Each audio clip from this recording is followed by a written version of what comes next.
necessary preparations were done. So Pwedeng nangyari yun, pwedeng ganun kabilis din yun. Pero ito kasi, tinamaan ito nung yung Christmas break.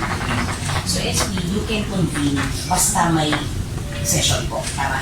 Convene as impeachment court basta may session. Basta, pinakamadali is kung may session. Yes, of course, by May 4, if we receive the articles of impeachment, then we will immediately convene as an impeachment court. Sir, if ever na i-akadikit, Part-time yun. Bali, wala na. Wala na yun. Oo. Pero kasi paano yung gagawin? I mean, what are you talking about? Paano Budget for yung- 2027? Kasi paano yung magiging schedule yun? Dami. I was thinking of a whole day session. Senate in the morning, impeachment court in the afternoon, Monday, Tuesday, Wednesday. Now, sabi ko, sige, let's discuss it with the other members, with the entire Senate, just in case. No? Again, as I said, there is still a vacuum. We don't know if the articles are coming up, but nevertheless, pinag-uusapan natin ito if, okay, if ever. Ang mangyayari, kailangan talaga tuloy pa rin ang Senate, ano? Dahil may session kami hanggang June. Hindi pwedeng pabayaan yung legislative work natin. But then, WF, ang impeachment.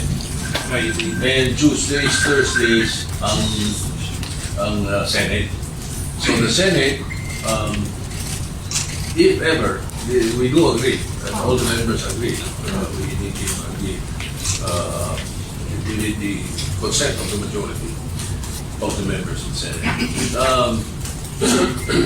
Baka maging 3 p.m. ang sessions because yun ang nakalagay sa rules na Tuesdays and Thursdays.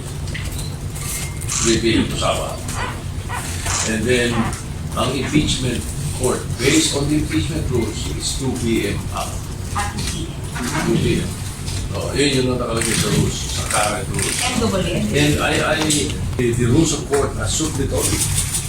So, lahat ng kikailanganin namin sa impeachment ay naro-rule na sa rules na yun. Even if they trial and whatever recommendation they want. Pinakamaganda is wag na namin galawin. Ito na yung approve namin. Total, ando na naman yung rules of court. Sapagkat if we change it, magpa-publication na naman. Pag nag-publication yan, May 4 kami nagre-resume. Ang suspension ng, adjourn CND, ang Senate, June 5. Tama ba ako? Yes, June yes, 5. first week. June 5. Adjourn CND yun. But the Senate is not the impeachment court. Therefore, we may continue. But that is my opinion, and I hope the